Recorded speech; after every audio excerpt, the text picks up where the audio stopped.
So while discussing the theory, in the theory classes, we have discussed Kruskal's algorithm, which is used for finding the minimum cost spanning tree. Today for the lab, we'll discuss this algorithm, that is Kruskal's algorithm for finding minimum spanning tree or minimum cost spanning tree. So according to the syllabus, it is your 8th lab program. Find minimum cost tree of a given connected undirected graph using Kruskal's algorithm. Use union find algorithms in your program. So union find algorithms we have to use in our program, and Kruskal algorithm we have to use. We know that Kruskal algorithm, it will sort the edges according to its cost in increasing order, and then every time it will take one edge, it will remove one edge from the list, and that will be added to the spanning tree. Before adding, it will check whether it will include a cycle to the tree. If it includes a cycle to the tree, then it will not be added to the tree. So again, in the next iteration, it will consider the next edge, right? Okay, import java.util.scanner. I told you java.util.star means it will include all the classes which is required for your program in your in the memory for your program. But if I want to include a specific class, I can include like this. So import java.util.scanner. So in the previous lab programs I have given like java.util.star, right? So here I have given, that is just to show the difference, I have given directly. So java.util.scanner. So I'm using only one class. So I can import only one class. Class edge, int u, v, and cost. Edge, int I, int j, and int k. You can see the method name and the class name, it is same. So it is called a constructor. It is called constructor of the class, and usually constructors are used for initialize the class variables. Class variables means variables which are declared inside the class. For example, u, v, and cost in this case. Okay, so here edge is a class name. Class edge is a class name, and here I'm creating a constructor edge. I'm creating a constructor edge, and constructors are used for initializing the class variables which are declared inside the class. Class variables means variables which are declared inside the class. So in this case, it will be u, v, and cost. So u is equal to I. It is parameterized constructor. Okay, it is parameterized constructor.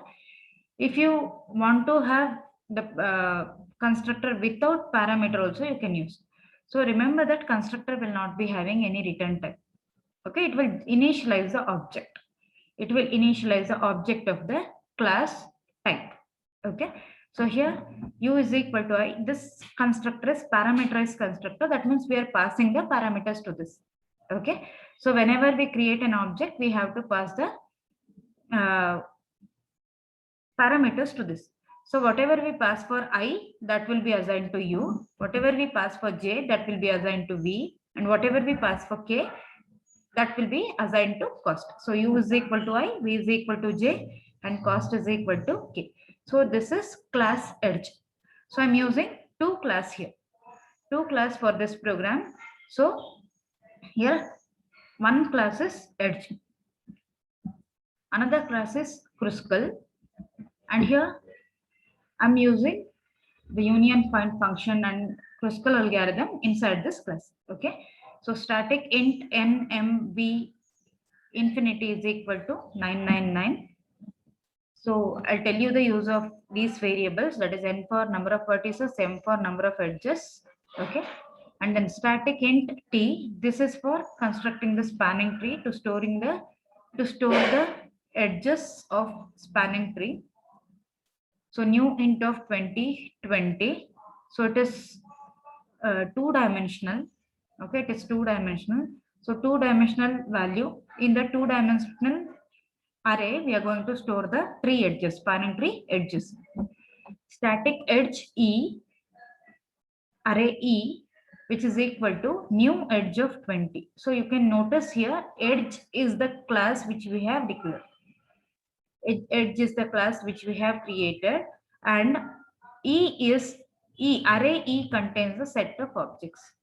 Array E contains the set of objects. How many objects here? It is 20 objects. I have declared it as 20, right? So it will create 20 objects. It will allocate the memory for 20 objects. Remember that when you create a class, it will not allocate any memory. Okay, it will not allocate any memory. Your Java virtual machine not allocate any memory for the class. When you create the object, memory will be created for the class. Okay, memory will be created for the class. Here I am creating memory for 20 objects. So 20 object is a replica of the class. Object, it's a replica of the class. It's a copy of the class.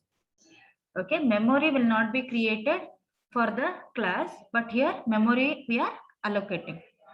Okay, I hope you are getting. Class is like a blueprint. It's a template. It's a blueprint of the house, for example. Okay, before building any building, so you need to have a blueprint, right? Class is like a blueprint, and object is like a constructed house. Okay, object is like a constructed house, because for object memory will be allocated. For class memory will not be allocated. Okay, static int parent, which is equal to new int of 20, and here parent, it will tell you that is in the spanning tree for which vertex, which is the parent. Okay, for example, for vertex 1, if vertex 0 is the parent, then it will tell you parent of 1 is equal to 0. Okay, static scanner S is equal to new scanner of system.in. So here we are creating object of type scanner, and it is pointing to input stream. So we have created for system.in, right? So it will be pointing to input stream. Static void crystal. Int count is equal to 0, sum is equal to 0, position u and v. Okay, I, j, k for the looping. For I is equal to 1, I less than or equal to n, I plus plus. Parent of I is equal to I. Initially, parent of 1 is equal to 1. That is, this will hold the parents of the vertices. Okay, parent of 1 is equal to 1, parent of 2 is equal to 2, parent of 3 is equal to 3, parent of 4 is equal to 4. So it depends on how many vertices we have. So initial values are parent of that particular node itself. Okay, so while count not equal to n minus 1, n is number of vertices, n is number of vertices, and m is number of edges. Okay, n is number of vertices and m is number of edges, and we know that at this in the spanning tree, number of edges is equal to number of vertices minus 1, right? So we are considering the count up to n minus 1. Count should not be equal to n minus 1. When count becomes n minus 1, it will stop iterating. Okay, position is equal to minimum. Minimum, it will return the minimum cost edge. So we know that the edges must be in sorted order, right? Edges must be in sorted order. When you give edges in the sorted order, it will, whether you give edges in the sorted order or not, it will pick the one which is having minimum cost. Okay, it will pick the one which is having minimum cost instead of using one sorting method. So we can use this minimum method, which pick the it will pick the edge which is having minimum cost. Okay, position is equal to minimum. If position is equal to minus 1, if it returns minus 1, if minimum function or minimum method returns minus 1, then call break, that is come out of the loop. Okay, if it returns minus 1, we have to come out of the loop. Otherwise, u is equal to e of position dot u. Okay, edge of that particular edge value will be stored in u now. Okay, that is vertex.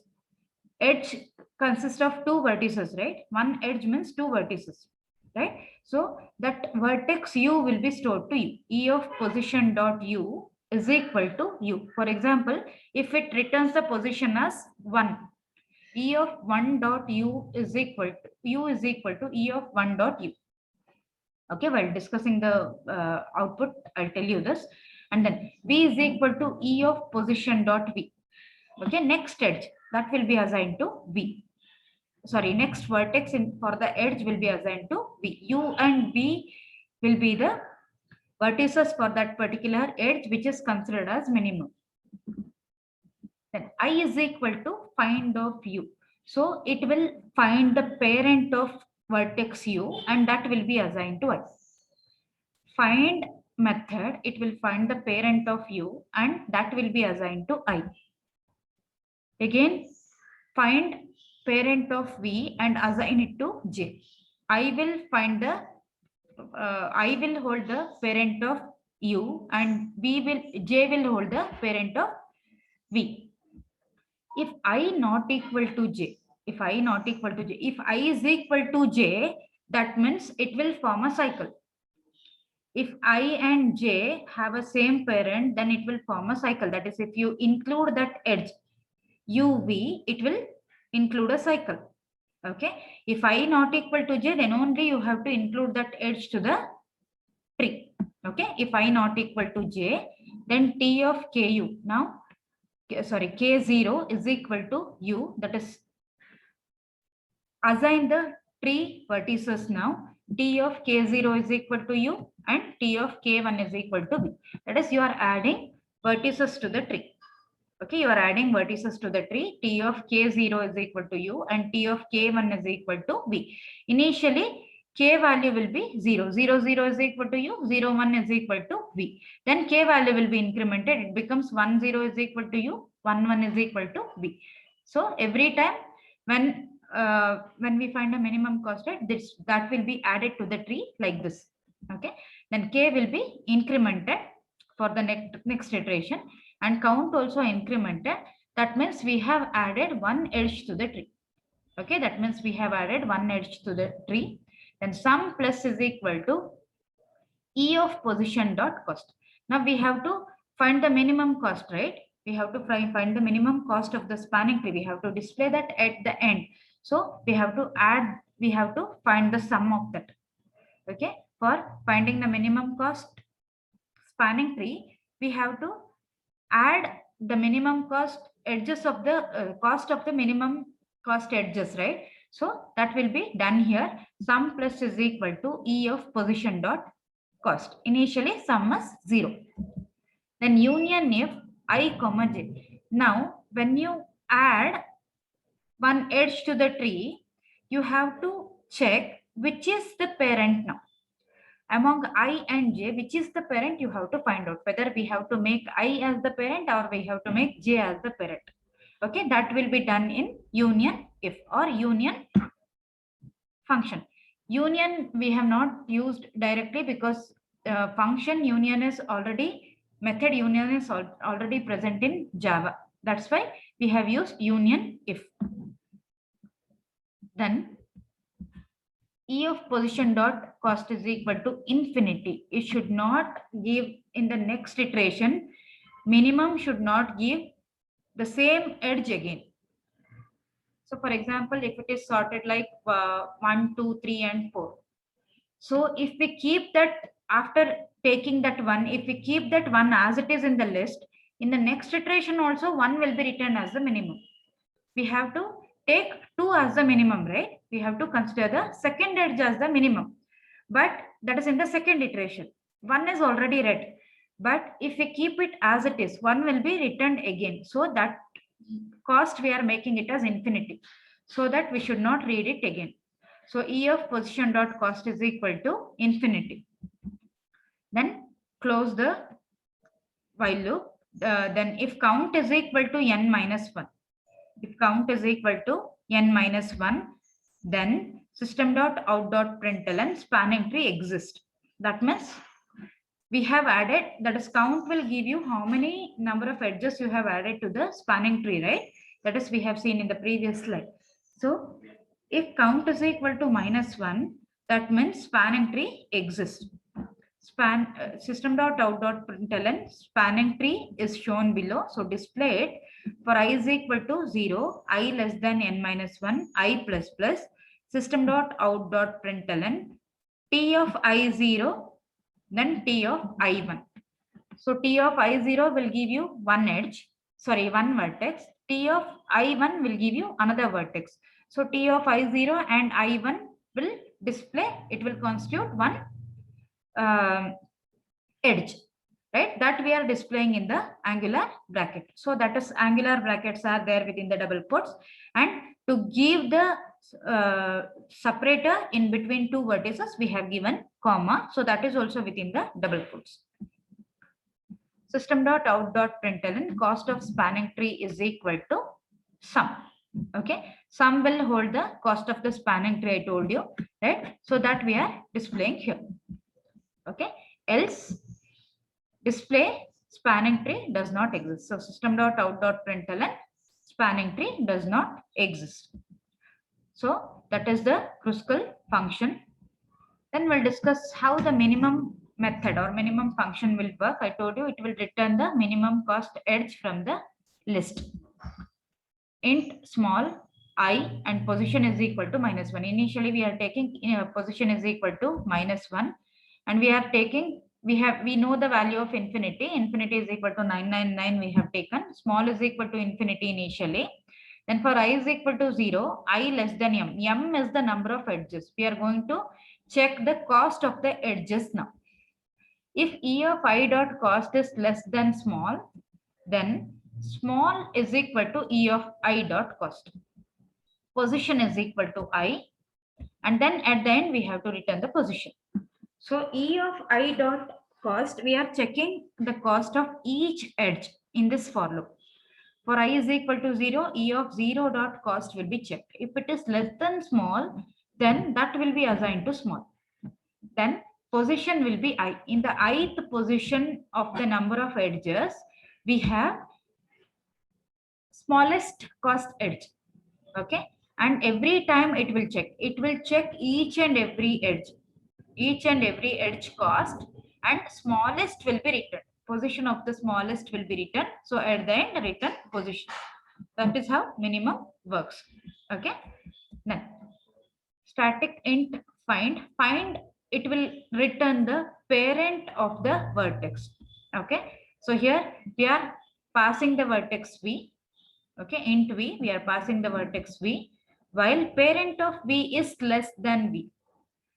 Parent of v is less than v. Remember that if 1 and 2 are the vertices we are going to add, 1 and 2 is the edge, for example. So it is having two vertices, 1 and 2. While adding it to the spanning tree, we make smallest as the parent. So 1 becomes the parent of 2. Okay, 1 becomes the parent of 2. So here we are checking parent of v is less than v. If parent of v is less than v, then v is equal to parent of v. Check which is the parent of the previous edge. For example, if 2 is the parent of 3, then v is equal to parent of v. So v becomes 2. So if you have passed 3 for v, okay, int v is 3, for example, while parent of v, if parent of 3 is less than v, if that is the case, v is equal to parent of v. Until you find the ancestor of v, this while loop will execute. Then at the end, it will return the ancestor of vertex v.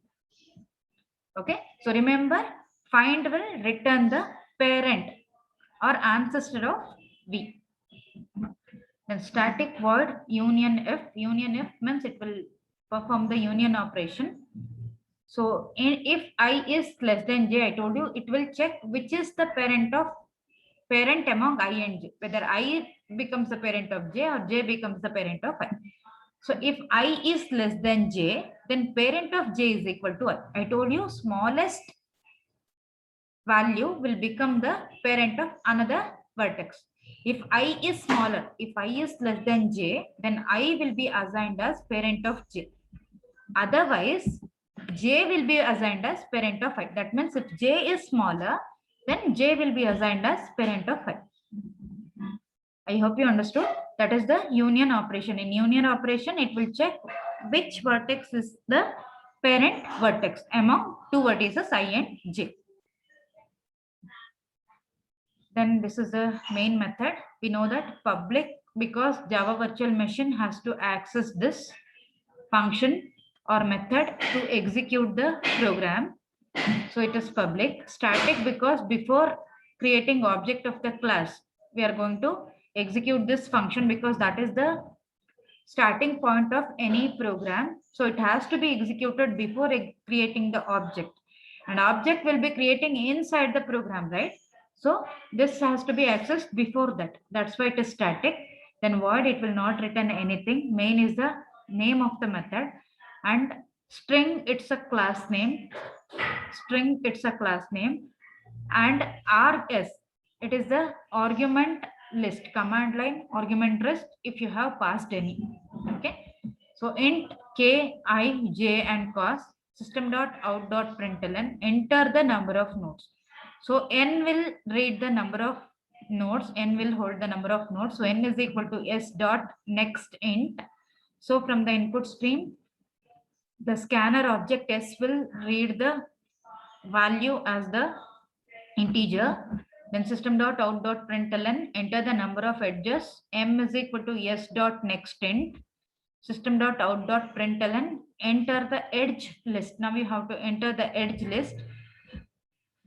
So for k is equal to 0, k less than m, k plus plus, system.out.println, enter the edge and cost in the form of u, v, and w. So here we are not entering cost adjacency matrix. For the Prim's algorithm, we have entered cost adjacency matrix using two for loop, right? But here we are not entering in the form of cost adjacency matrix. Here we are entering in the form of the list. So u, v, and w, we have to enter the edge and its cost in the form of u, v, and w. U is one vertex, v is another vertex of the edge, then w is its cost. Okay, w is its cost. So I is equal to s dot next int, j is equal to s dot next int, cost is equal to s dot next int. Now call the constructor. E of k is equal to new edge of I, j, and cost. So we are calling the constructor here. It's a parameterized constructor and it will initialize the object E of k. Okay, E of 0, E of 1, E of 2, E of 3, like that. Okay. So E of 0, it will be one edge. It is in the form of u, v, and w. One vertex, second vertex, first vertex, second vertex, and its cost. Okay. Then we are calling the Kruskal function. So Kruskal function, you can notice here, for the function name I have given small k, and for the class name I have given capital K. If you are getting confused, change the name of the class itself. Okay, it should not be same. If it is same means it becomes the constructor. But Kruskal method, it is not a constructor, it's a method inside the class. Okay. Then close the main method and close the class Kruskal.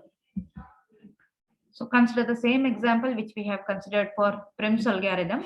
So we have 4 vertices and 4 edges. So we have to enter those values. Okay. Enter the number of nodes, 4. Enter the number of edges, that is also 4. And we have to enter the edge list. Edge list should be in the form of u, v, and w. Okay. So for example, when you are entering the edge 1, 2, and 1, it should be in the form of 1, 2, 1. Okay. And there must be space in between as the separator. Don't use commas. Okay. If you give comma, that will be read as one character. Okay. Separate it with the space. Don't use any other special symbol. Don't use comma or anything else. Okay. Use space as the separator. So 1 space 2 space 1. So 1 and 2, that is the vertices for that particular edge, and 1 is the cost of the edge. Then enter the edge in the form of U, V, and W. So 1, 3, 5. 1, 3 is another edge with the cost 5. Then enter another edge 1, 4, and 2.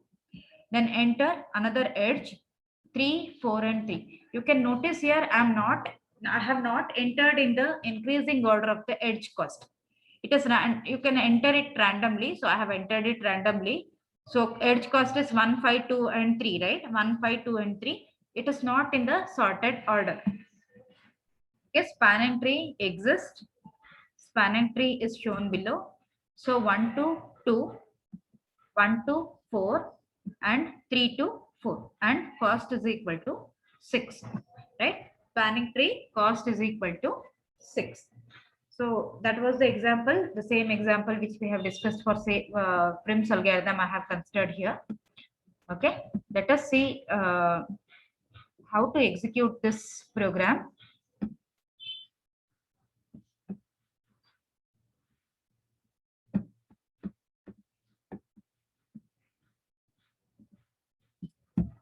So in tutorial points, I have already created this lab program. So what you have to do is go to standard input, give the input. Okay, only input you have to give. Don't enter anything else. This is I'm copying and removing the text input. I have copied it from the slide and pasted it here. I'm removing the text values here.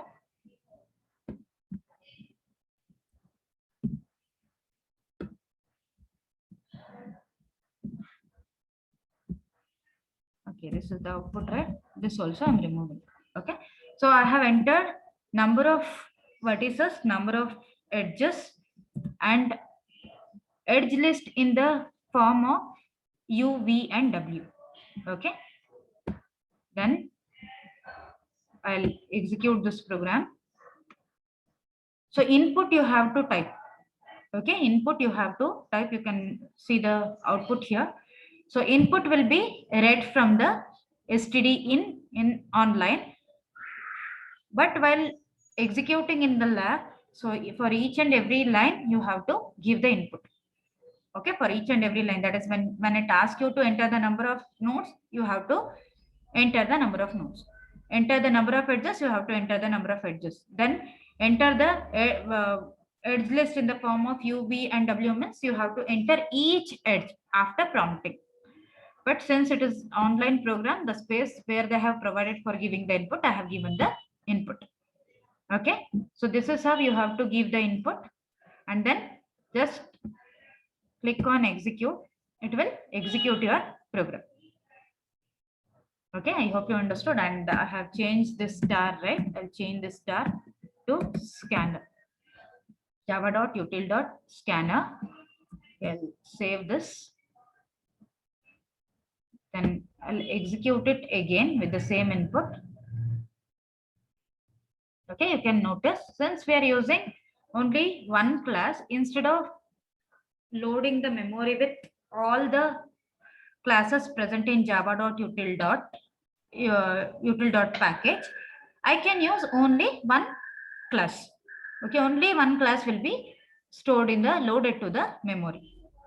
Okay, I hope you understood the concept. If you have any doubts, you can ask me. So these values, that is 1, 2, and 3, right? 1, 2, and 3, that is the first edge, that will be stored in E of 0. E of 0 dot U is equal to 1. E of 0 dot V is equal to 2, and E of 0 dot cost is equal to 1.